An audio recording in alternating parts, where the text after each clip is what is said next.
Que no se le dejó ningún recurso de libre disposición al Ayuntamiento de Eduardo Rivera. Bueno, lo decía yo ayer con algunos compañeros que me hicieron favor de entrevistarme. A mí lo que me sorprende es que después de 20 días sigan sin entender las finanzas públicas municipales. Nosotros creíamos que la tesorera municipal tenía los conocimientos mínimos, por eso votamos su perfil, pero ya nos damos cuenta de que no. Lo que hoy presentaron fue un balance simple, no nos desglosaron. Entiendo que algunos de ustedes preguntaron, pero quedaron de conseguir las cifras, de cuadrarlas, de buscarlas, porque no tienen claridad de los números.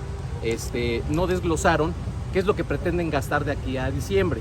Es ahí donde ellos generaron este desbalance ficticio. Además, incluyen los pasivos contingentes en sus restas, en sus sumas y sus restas, que son las demandas laborales que tiene el ayuntamiento durante muchos años y que se tiene que darle un cauce jurídico. Nos tocó a nosotros, les tocará a ellos. Resultaría muy sospechoso que ahora terminaran por resolver una demanda laboral que se generó en los tiempos que ellos estaban en el ayuntamiento, que referían ahí de casi 200 millones de pesos, y es un pleito hay entre pleitos laborales, que es uno de 10 millones que precisaron ellos, y la pugna por un terreno que también fue cercano a su gobierno, que lo metan ahora como pasivos reales. Son pasivos contingentes y tienen otro tratamiento. Pero además de que vamos a quienes nos abran los micrófonos para explicar las cifras con precisión, también les hago una convocatoria para que la próxima sesión de Patrimonio y Hacienda, que tiene que ser pública, aunque a veces pidan que se apague la cámara, que les pidamos que estén ahí, que estén presentes, y que yo lanzo un reto abierto para que haya un debate público en la sesión de Patrimonio y Hacienda, donde presentarán los estados financieros de octubre, para que la tesorera, que hoy nos llamó mentirosos, y quede claro quiénes mientes y quiénes tienen la incapacidad, nos demuestre punto por punto cada uno de sus dichos mañosos y mentirosos que presentó hoy en la rueda de prensa. ¿Cuál fue la cifra final que ustedes reportaron? Nosotros dejamos en bancos casi 700 millones de pesos en bancos. Dejamos pasivos en obra pública de alrededor de 380, 390 millones de pesos que están amparados con esos recursos que ya estaban en bancos. Los pasivos que dejamos en temas de bienes y servicios no superaban los 50 millones de pesos, que también estaban perfectamente identificados. Para el cierre de la nómina, ellos necesitaban, sin correr a un solo trabajador, 600 millones de pesos. Después de los despidos masivos, que no son renuncias voluntarias, porque también el secretario de Administración se maneja con mucho cinismo al decir que son renuncias voluntarias. Yo les pregunto por sentido común, ¿quién renuncia a su empleo en octubre y en pandemia? Son casi 800 personas las que se han despedido, algunas las han literal torturado con mecanismos tipo fiscalía en la Secretaría de Administración, los encerraron, los interrogaron, los arrinconaron, y bueno, estos despidos de 800 personas que ocuparon para contratar a sus cuates y a sus cuotas, también ahí les generaron economías. Es decir, entre las economías que generaron de la nómina, entre lo que les dejamos en recursos financieros y en lo que deben ellos en su esfuerzo recaudación generar de aquí a diciembre, tenían un superávit de 168 millones en diferentes fondos, tanto recursos propios como federales, ya pagando todo, pagando nómina, pagando servicios, pagando lo comprometido. Ellos tenían entre 168 y 172 millones de pesos disponibles. Por eso me extraña hoy que digan que no tienen recurso. Lo que me queda claro es que les urge pedir un crédito, les urge endeudar al municipio, les urge hacer sus obras faraónicas, que tampoco como regidores conocemos cuáles son, pero al margen del proyecto de gobierno que traigan, no vamos a permitir que con mentiras, con discursos mañosos, pretendan engañarlos, sobre todo a la prensa, que son los portavoces con la ciudadanía, y a la ciudadanía. Por eso vamos a seguir haciendo el esfuerzo de explicar las cifras, que la gente sepa qué es lo que dejamos en las arcas. No dejamos un gobierno endeudado, dejamos un gobierno con recursos suficientes, cuando menos decía el presidente, para bacheo, y no solamente para bacheo, sino para otros proyectos que ellos conocieron bien en transición. Pero quiero pensar que al presidente lo están engañando, quiero pensar que al presidente sus funcionarios incapaces le están presentando datos falsos. Es lo que quiero pensar. Quisiera yo darle el beneficio de la duda al presidente, que él no está siendo partícipe de manera real en este montaje y en esta tergiversación de las cifras. Pero como no queremos este debate, que ellos digan una cosa y nosotros otra, por eso hago la invitación, ya que nos confirmen a qué hora y en dónde es la próxima sesión pública de la Comisión de Patrimonio y Hacienda, estaremos ahí y retamos a un debate público a la tesorera municipal para que demuestre lo que hoy en rueda de prensa denominó mentiras, y que quede al escrutinio público quién miente y quién no entiende absolutamente nada de finanzas públicas. Estos 280 millones de pesos, el fondo de contingencia. Eso lo hemos dicho. También que nos diga dónde está el registro de ese fondo de contingencia, porque también dice que nos gastamos un fondo de contingencia de 40 millones de pesos. La creación de un fondo lleva un proceso específico, una documentación específica, y de haberse creado tuvo que haber pasado por Cabildo y no pudimos haber dispuesto de un peso de ese fondo, o de ese supuesto fondo que dicen ellos que nos gastamos. ¿Ustedes no lo También conocían entonces? Hay un fondo que se crea por ley de disciplina financiera, pero es otra naturaleza, no es el que denominó hoy la tesorera. Ese fondo debía tener entre 12 y 15 millones de pesos, si no recuerdo. No, sí está. Ese es intocable por ley de disciplina financiera. Oiga, y lo de los 500 millones, el plan 500, ¿qué pasó? Dice ¿Este fue el año pasado? Ajá, dice que nunca existió y que no se sabe nada de este programa. No, por supuesto, a ver, lo votó Cabildo. El plan 500 lo votó Cabildo y ustedes lo saben y se ejerció durante todo el 2020 con acciones muy específicas. ¿Qué es lo que ocurrió? Y creo que ahí viene la confusión técnica por parte de la tesorera municipal. Que ha habido a lo largo de los años recursos que pasan de ejercicio en ejercicio y esos excedentes se ocupan con la libre disposición. Entonces, el tema del plan 500 también generó economías, es algo que se discutió mucho en su momento, en el 2020, y los recursos del 2020 pasaron íntegros al 2021 y eso permitió fondear. Recuerden ustedes que a nosotros nos dieron dos patadas en las espinillas desde el Congreso del Estado, nos cancelaron la posibilidad de recaudar el DAP, que era alrededor de 148 millones de pesos, pero además nos cancelaron otros elementos recaudatorios, que además debo decirles que también ellos ya están vanagloriando de que se los van a aprobar en el Congreso este año sí les van a aprobar que van a recaudar el DAP, pero además también quieren desviar la atención, porque déjenme decir que su ley de ingresos viene con un crecimiento del 5%, es el crecimiento mayor que ha observado en los últimos 5 años, en detrimento de las clases populares, y lo vamos a discutir también públicamente en el Cabildo.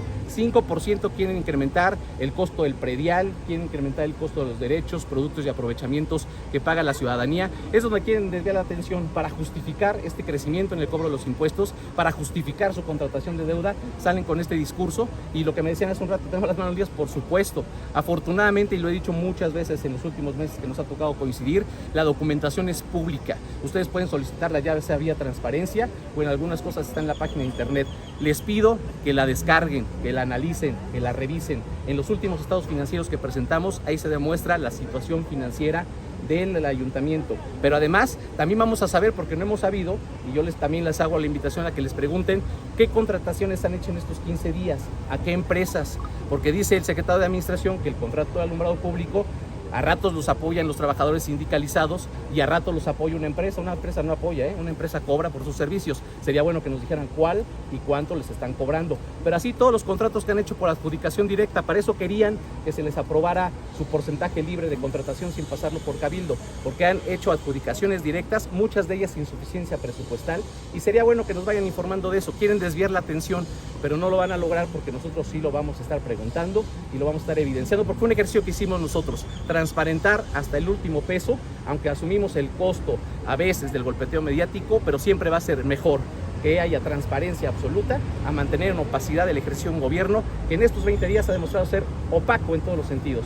Opaco en el tema que vamos a informar, en la rescisión de 100 trabajadores de base, opaco en el despido masivo de casi 1000 trabajadores, opaco en el despido de casi 90 trabajadores de limpieza que hacían un trabajo diario en las oficinas, decidido, muy profesional, y que los despidieron ayer para contratar a una empresa que va a dar ahora el servicio de limpieza. De eso se trata, por eso salieron hoy tan apurados a su rueda de prensa, por esas 3 razones. Les urge contratar deuda, quieren que se desvíe la atención porque quieren incrementar los impuestos y porque despidieron a 90 personas de limpieza ayer porque quieren contratar a una empresa para brindar estos servicios. Regidor, de eso se trata, corregir el rumbo para ellos. Regidor, si nos puede detallar un poquito en el plan 500, ¿qué acciones se llevaron a cabo? ¿En dónde se invirtió todo este dinero? Recuerden que el plan 500, les explico, no me tocó estar en la tesorería, pero sí en otras áreas para observarlo, cuando menos en su contexto puntual. Se trató de hacer una gran reasignación presupuestal de 500 millones de pesos de diferentes áreas del ayuntamiento a áreas prioritarias, que eran protección civil, seguridad, el DIF, infraestructura, que fueron las más beneficiadas de esta reasignación presupuestal. También dejarlo claro, todas las ampliaciones líquidas que dio la anterior administración fueron ampliaciones compensadas, es decir, para ampliarle a una dependencia le restábamos a otra, no pedíamos prestado, no le mochábamos algún fondo de contingencias, como dicen ellos, para financiar nuestras actividades. Entonces, este fondo 500 o este plan 500, de lo que trataba era justamente de reactivar la economía municipal a través de obras de infraestructura, reforzar los temas de seguridad, reforzar las labores de protección civil y reforzar los programas de asistencia social del DIF municipal. En general, ahí se destinan los recursos. Por eso ahora que dicen que no existió el plan 500, pues ahí está el decreto de Cabildo, donde se marcaron perfectamente todas las reasignaciones presupuestales. ¿Por qué reasignar estos presupuestos si siempre había entonces dinero en las arcas del ayuntamiento? Acuérdense que el presupuesto del ayuntamiento es global, es una cifra absoluta que se reparte en las diferentes dependencias y entidades del ayuntamiento. Conforme va avanzando el año, el ejercicio fiscal, van surgiendo otras necesidades que no fueron planeadas al principio de año. La situación ideal, pero que ningún gobierno lo logra porque es imposible, y menos un ayuntamiento con las características de Puebla, es que el presupuesto se mantenga estático. El presupuesto tiene las características de ser flexible y eso le permite irse modificando de acuerdo a lo que marca la ley en cuanto a lo que tengan disponibilidades sin poner en riesgo el cumplimiento de metas, que eso también hay que decirlo. No se puede recortar de un área si ponemos en riesgo el cumplimiento de las metas. ¿Qué se hizo con el plan 500? Volviendo a ese ejemplo, que era tema de emergencia sanitaria. Recordaron ustedes que además fue en el momento en que todo estaba cerrado.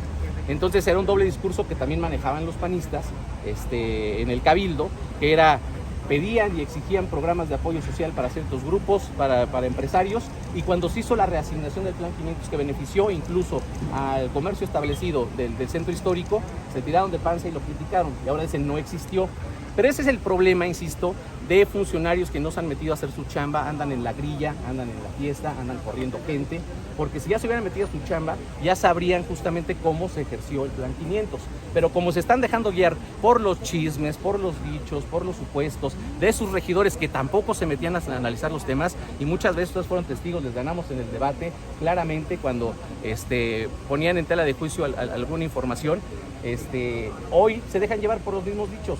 Yo hubiera querido que la tesorera mostrara los elementos que hoy expuso con documentos, pero hay otras instancias, todavía tienen tiempo para observar el acta de entrega-recepción. Oiga, pero el plan 500 no hubo obras que se completaron, incluían las obras que se iban a hacer en la 8, la 10, la 12. Que ese es un tema que desafortunadamente, recordarán ustedes que no se obtuvieron los permisos del gobierno del estado y eso significó una clausura. Entonces, la recuperación de los anticipos con los respectivos intereses ya avanzó en un 60%. Hay un proceso de recuperación de los anticipos y de la cancelación de la deuda con los intereses para que no signifique una merma en el patrimonio del ayuntamiento. Es decir, esas obras que no se ejecutaron, el dinero les va a regresar tarde o temprano, y eso también ya se los expusimos y ellos lo tienen perfectamente definido, que es algo que no dijeron ellos también, que son anticipos que estarán recibiendo en los próximos días. Pero insisto, es un debate amplio que yo les pido que lo vayamos desmenuzando con toda la apertura de siempre para dar las explicaciones precisas, pero además también, insisto, porque no me gusta aventar la piedra y esconder la mano como ellos, yo los invito a la próxima sesión de patrimonio. Si no nos dejan entrar, que sea en internet, si nos apagan la cámara, transmito desde mi celular, y el reto es un debate público, abierto, con cifras en mano, documentos oficiales, y veamos quién está mintiendo en este debate que pretende desviar atención. Estos 280 millones de pesos que ustedes dejaron de libre disposición, ¿dónde están? O sea, si ellos dicen que no los... A ver, aquí no hay de otra. El dinero está en los bancos, el dinero que ingresa al ayuntamiento ingresa por las cajas de tesorería, se tiene que reflejar en las cuentas de banco, los compromisos, los temas que se tienen que resolver, se tienen que documentar también vía sistema. Es decir, ya insisto, ya no es como antes, ya no tienen que creer solamente mi dicho, ahí están los documentos que soportan, ahí están los estados de cuenta, ahí están los estados y las órdenes de pago que se dejaron apasivados para estos efectos, y con eso vamos a contrastar. Ya después, mejor que nos digan ellos por qué crecieron sus necesidades de cierre de año, porque ese es el gran tema, que ellos quieren gastar más de lo que debieran gastar de octubre a diciembre. Por eso les crece, por eso faltan 21 millones de pesos, por eso no les alcanza, porque quieren gastar más de lo que estaba programado originalmente. Regidor, ese dinero está en el acta de entrega-recepción, claro. O sea, tú firmaste junto con la... Y dejamos estados financieros firmados a su área de contabilidad, y que además debo decirles, para cerrar la entrevista, esto es muy simple. Reciclaron funcionarios de la anterior administración, por eso les digo que están dejando guiar por chismes. Tienen a la exdirectora de Recursos Humanos como jefa de presupuesto. La conocemos bien, lamentablemente la compañera entiende poco del tema de presupuesto, por eso también puede explicarse la confusión. Tienen al ex contralor de Auditoría Contable y Financiera como jefe de departamento en contabilidad. pues que nos explique también el jefe de departamento por qué como excontrolador, ex subcontralor, no observó todas estas cosas. También fue partícipe de la anterior administración. Es decir, hay muchos elementos que vamos a ir exponiendo, que vamos a ir poniendo sobre la mesa, pero como preguntaban hace un momento, tenemos las manos limpias, tenemos la conciencia tranquila, tenemos la frente en alto para dar la cara, mirarlos a los ojos, porque además fue el compromiso que asumimos hace algunos meses. Aquí vamos a estar para dar cuentas. ¿Y mostrarás esas copias de la Claro, entrega-recepción? exactamente, 280 millones en diferentes fondos de la tesorería. Es decir, unos son recursos federales, unos son recursos propios. Hay un concepto muy técnico y que también quiero aclararles. El concepto muy técnico es justamente de libre disposición y que es una definición que viene en la Ley de Disciplina Financiera, que hoy quisieron ellos abocarse a esa definición técnica de recursos de libre disposición. Es Ley de Disciplina Financiera para entidades federativas y municipios. Busquen la definición, ahí viene exactamente cómo se calcula. Y si nos vamos a la definición técnica que mañosamente quisieron ocupar ellos, tal vez podrían decir, no hay de libre disposición, yo les haría una contradicción, porque efectivamente los de libre disposición son los ingresos propios y van a tener ingresos propios. Pero además de eso, nosotros siempre nos referimos a 280 millones de pesos de libre ejercicio en diferentes fondos, con diferentes proyectos, con diferentes reglas de operación, y que ahí están los 280 millones. Si no saben cómo gastarlos, pues también que nos pregunten y con gusto los ayudamos. ¿Y esas copias de la Se las vamos compartiendo.